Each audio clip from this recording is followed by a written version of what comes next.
আমরা আমাদের দৈনন্দিন জীবনে, বাস্তব জীবনে অনেকেই অনেকভাবে এটাকে নিজেকে তুলে ধরার চেষ্টা করেন।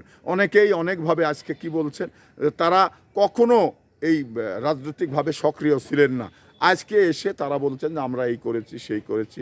তো এটা আসলেই এটা বিব্রতকর কথা আমি মনে করি। তো যারা ছিলেন না, আর আজকে যতগুলো লোক এই সরকারি দলের সমর্থক হয়েছে, তারা যদি ওই তৎকালীন সময় দলের সঙ্গে থাকতো, তাহলে এই ফ্যাসিস্টদের সরাতে আমাদের এত সময় লাগতো না, এটা আমি মনে করি। কারণ এটার কতটুকু গুরুত্ব আছে এটা আপনারা ভাববেন। তবে আমি মনে করি যে তারা যদি বিগত সময় আমাদের সাথে থাকতো, তাহলে এই সরকার পরিবর্তন করতে এত সময় ধরে লাগতো না।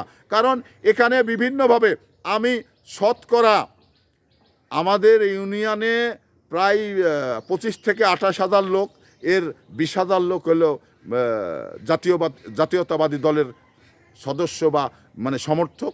তো এই 20,000 লোকের ভিতরে আমরা 50টা লোক সারা ইউনিয়নে খুঁজে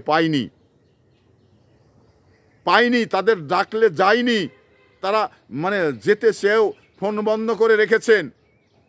আজকে তারা এসে বলছেন যে আমরা আন্দোলন করেছি, সংগ্রাম করেছি। তো এটা আসলে কি গ্রহণযোগ্য কথা? এটা কি মেনে নেওয়ার মতো কথা? আমরা তো কালের সাক্ষী, আমরা বাস্তবতায় দাঁড়িয়ে যে জিনিসগুলো দেখেছি, কারা কারা এই আন্দোলনে ছিল এবং কারা কারা মানে অর্থ ব্যয় করেছেন, এটা তো আমরা দেখেছি। তো আজকে মানে আমার কাছে নানির গল্প, মানে খালার গল্প নানির কাছে শুনতে হবে, বা নানির গল্প খালার কাছে শুনতে হবে, এটা তো আমি মনে করি না। কারণ এটা আমরা বাস্তবতার জায়গায় দাঁড়িয়ে থেকে যে বাস্তবতাগুলো উপলব্ধি করেছি। তো তারা কোথায় ছিল? তারা আজকে কেন এই কথাটি বলছে? এই মিথ্যা কথা বলে আসলে সিম্পেথি নেওয়া যায়? মিথ্যা কথা বলে দলের সুযোগ সুবিধা ভোগ করা যায়?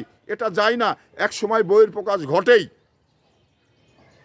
তো এইরকম বিষয়গুলো কিন্তু আমার চোখে পড়ছেন, অনেকেই এসে কথাগুলো বলছেন। এখন আমরা না পারছি বলতে, না পারছি মানে সইতে, এই ধরনের পরিবেশ কিন্তু আমাদের এই ত্যাগী লোকগুলোর ক্ষেত্রে হয়েছে। কারণ তারা ছিল না, আজকে এসে বলছেন। এই কথাটা আমি কাকে বলবো, আর এই কথাটা কাকে বুঝাবো যে কারা ছিল কারা ছিল না? তো আমি একটা পরিশেষে একটা কথা বলি যে ভালো কথা, তারা ছিলেন। তারা যদি ওই 16 বছর ধরে আমাদের সাথে থাকতেন, এই আন্দোলনে সক্রিয় থাকতেন, তাহলে এই মানে স্বৈর শাসককে ফেলাতে এত সময় লাগতো না। এটা আমি আপনাদের মানে সামনে বললাম। কারণ এতগুলো লোক আজকে জাতীয়তাবাদী দলের সাথে যে লোকগুলো সম্পৃক্ত হয়েছে, সেই লোকগুলো তৎকালীন সময় যদি আমাদের সাথে থাকতো, তাহলে এত সময় সরকারকে ফেলাতে লাগতো না।